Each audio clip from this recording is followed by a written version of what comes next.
What's up guys, Altarian here, and today I want to introduce you to PlayerUnknown's Battlegrounds. This game is incredibly fun, but it can also be very frustrating, especially if you don't know what you're doing. I'm going to give you what I think is all the basic information you'll need to dive right in and have a fighting chance. My first tip, don't drive like me.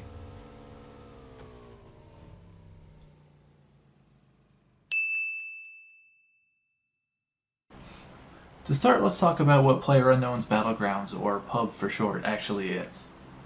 PUB is a Battle Royale style game, which means there's up to 100 players in a game, and you're going to drop down onto a giant island, and you're going to see who the sole surviving player or team is at the end.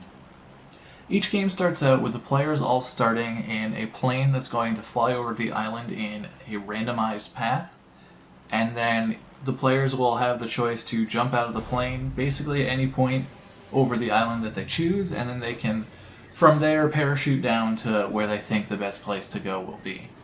After landing, your goal is to find as much loot as possible while trying to stay alive and eliminating everyone else. Now, as far as loot is concerned, you're going to be searching for items in all the various buildings that are scattered throughout the island. There's a wide variety of loot that you're going to find as you're searching. You're going to find offensive items such as guns, ammo, and grenades. You'll find attachments for your weapons. You'll find bulletproof vests and helmets. You will find healing items, and you will also find backpacks to allow you to carry more loot. Some quick notes on items that you should keep an eye out for as you're searching. Assault rifles are pretty much the bread and butter weapon of the game, so definitely try to pick one of those up.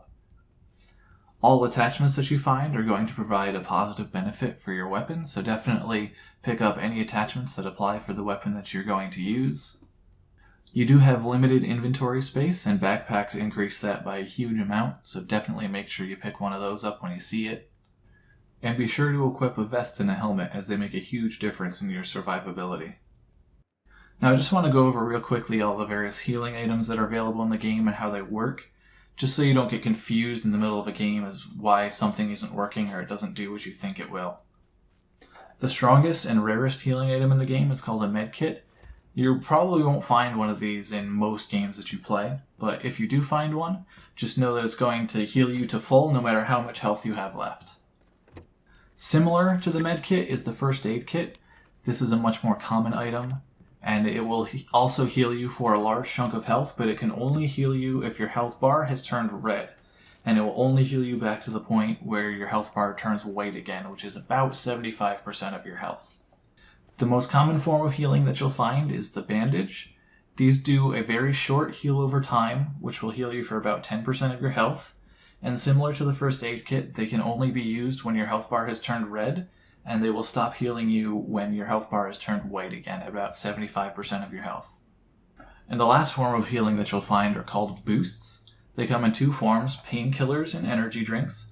A painkiller does twice as much as an energy drink does, and what they do is they fill up what's called the boost bar, and while you have anything in the boost bar, you're going to gradually heal over time, and the boost bar can also provide you a small speed boost if you have it filled up to about 2/3 of the way or higher. Okay, now I want to talk about the map and kind of where you want to try to go and try to avoid. It depends on exactly how much danger you want to put yourself into in order to get good items.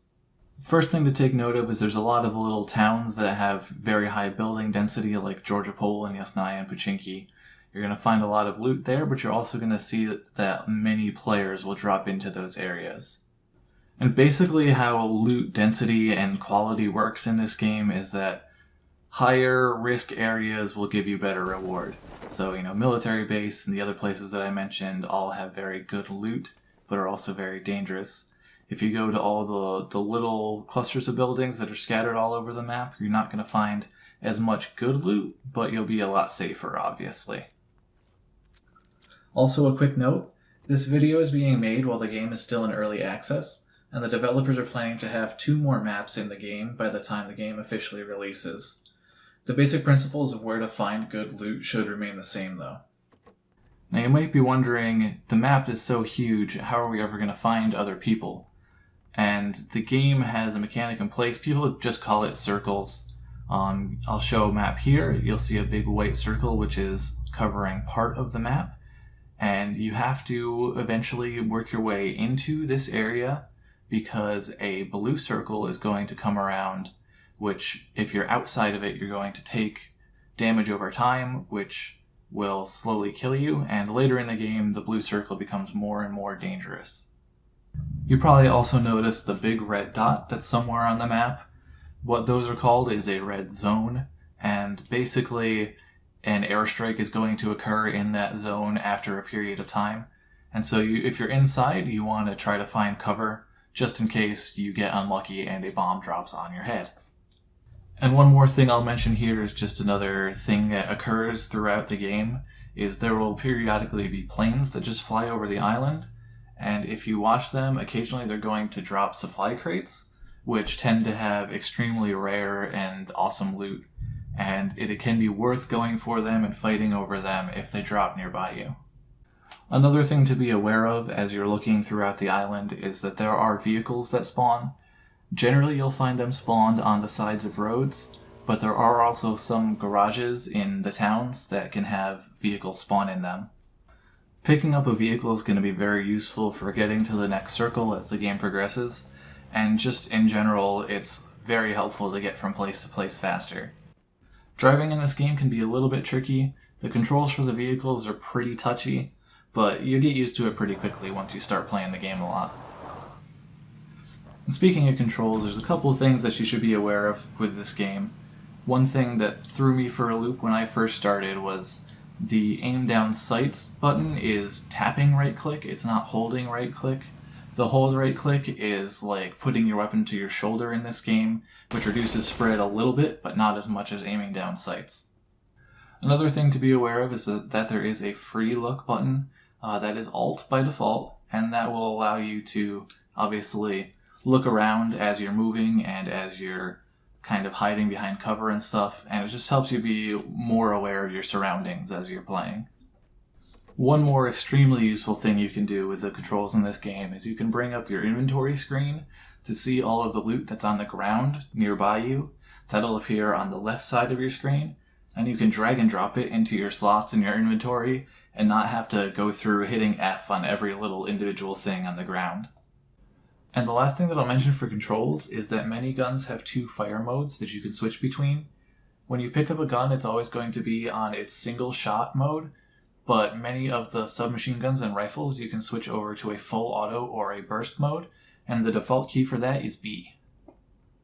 And I think I just have a couple more quick points to make that are helpful to know about when you get started in this game. The first being that the game does use realistic bullet physics, so you're going to need to account for bullet travel time and also bullet drop over long distances.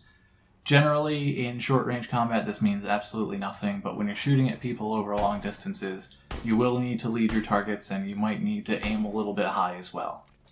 And there's an important difference between solo games versus duo and squad games, and that is that in a solo game, when you kill someone, they're going to be dead immediately.